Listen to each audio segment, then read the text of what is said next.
Good afternoon, students. Today's our topic is uses of concave mirror. Concave mirror are used to concentrate sunlight. देखो जो concave mirror है वो कैसा है, converging mirror होता है। मतलब एक जगह पे सारी जो लाइट्स को वो क्या करता है, कन्वर्ज कर रहा है। ठीक है, तो उसको जो सनलाइट है उसको कंसंट्रेट करने के लिए, एक पॉइंट पे कंसंट्रेट करने के लिए उसका यूज़ किया जाता है to generate high temperature of solar furnace. हम जो भी चीज़ जैसे कि सोलर कुकर यूज़ कर रहे हैं, सोलर वाटर हीटर यूज़ कर रहे हैं, तो उसके अंदर सारी सनलाइट्स को क्या करता है, एक पॉइंट्स के ऊपर कंसंट्रेट करता है, जिससे हम उसका टेम्परेचर क्या कर सके, इंक्रीज कर सके। Concave mirror is used as a shaving mirror. Concave mirror का यूज़ किस में, सेविंग मिरर के यूज़ में करते हैं, क्योंकि ये कैसी इमेज बनाता है, इरेक्ट इमेज बनाता है। ठीक है, विजुअल और इरेक्ट इमेज बनाता है।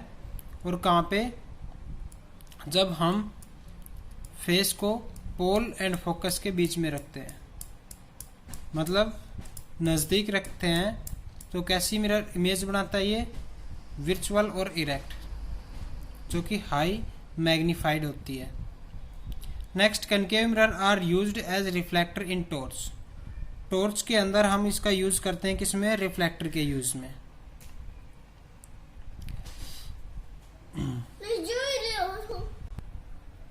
नेक्स्ट है important conclusions reading sign convergence of concave mirror. जैसा कि हमने आपको बताया, जो चीज़ लेफ्ट साइड होती है मिरर की वो नेगेटिव, राइट साइड होती है वो पॉजिटिव। अगर हाइट ले रहे हैं ऑब्जेक्ट की और मिरर की, उसकी इमेज की, तो परपेंडिकुलर एक्सिस के अपवर्ड डायरेक्शंस में तो हम क्या लेंगे, उसको पॉजिटिव, और डाउनवर्ड डायरेक्शंस में नेगेटिव। अब देखो, जो कनकेव मिरर है उसकी फोकल लेंथ लेफ्ट साइड होगी। u is always negative for real object. अगर हम ऑब्जेक्ट ले रहे हैं तो u तो हमेशा हमने लेफ्ट साइड में ही रखना है। ऑब्जेक्ट ऑलवेज क्या होगा, negative. f is always negative. Focal length किसकी, कनकेव मिरर की क्या होगी, नेगेटिव, क्योंकि लेफ्ट साइड होती है। v is always negative exceptly when object is placed between pole and focus. Pole और फोकस के बीच में रखेंगे तो इमेज कहाँ बनेगी, बिहाइंड द मिरर, जो कि नेगेटिव लेंगे। h is considered always positive. भाई h क्या है, height of the object, h dash height of the image. h क्या होगा, पॉजिटिव, क्यों, क्योंकि अपवर्ड लेंगे परपेंडिकुलर एक्सिस पे। ये देखो, ये है ऑब्जेक्ट, ठीक है, जो कि अपवर्ड है प्रिंसिपल एक्सिस के। ये है ऑब्जेक्ट, अपवर्ड है प्रिंसिपल एक्सिस के। ये है ऑब्जेक्ट, अपवर्ड है, ऑलवेज क्या होगा, पॉजिटिव। इसमें इमेज जो है फोकस से आगे लेंगे तो पॉजिटिव आएगी इमेज का जो डिस्टेंस है, बाकी में सब में क्या आ रहा है, नेगेटिव। ये देखो, डाउनवर्ड डायरेक्शंस में, डाउनवर्ड डायरेक्शंस में, डाउनवर्ड डायरेक्शंस में, डाउनवर्ड नेगेटिव आएगी। ठीक है, जो अपवर्ड डायरेक्शंस में है positive. H dash is positive for visual और इरेक्ट इमेज। ठीक है, क्योंकि अपवर्ड डायरेक्शंस में आएगी। This happens only in one case when object placed between pole and focus. सिर्फ एक ही केस के अंदर ये पॉजिटिव आएगी, बाकी में सब में क्या आएगी, नेगेटिव।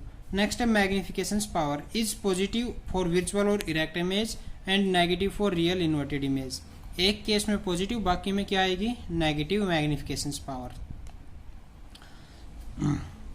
आगे देखो, image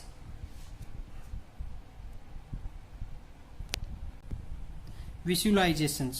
As the objects come closer to the mirror from infinity to focus, the image shift away from the focus to infinity.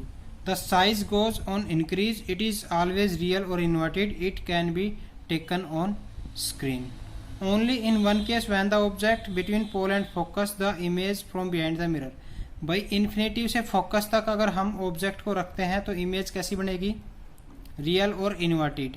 और एक केस ऐसा है कि हम फोकस से आगे रखते हैं और पोल के बीच में, जिसमें इमेज कैसी बनती है, विजुअल और इरेक्ट। यही दे रखा है।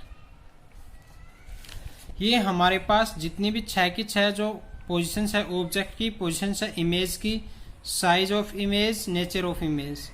एक जो है टेबल्स के अंदर दे रखा है। इन्फिनेटिव पे अगर ऑब्जेक्ट रहेगा तो इमेज कहाँ बनेगी, फोकस पे। बियॉन्ड सी पे, between focus and C, C के ऊपर, सेंटर ऑफ कर्वेचर पे, सेंटर ऑफ कर्वेचर के ऊपर बनेगी।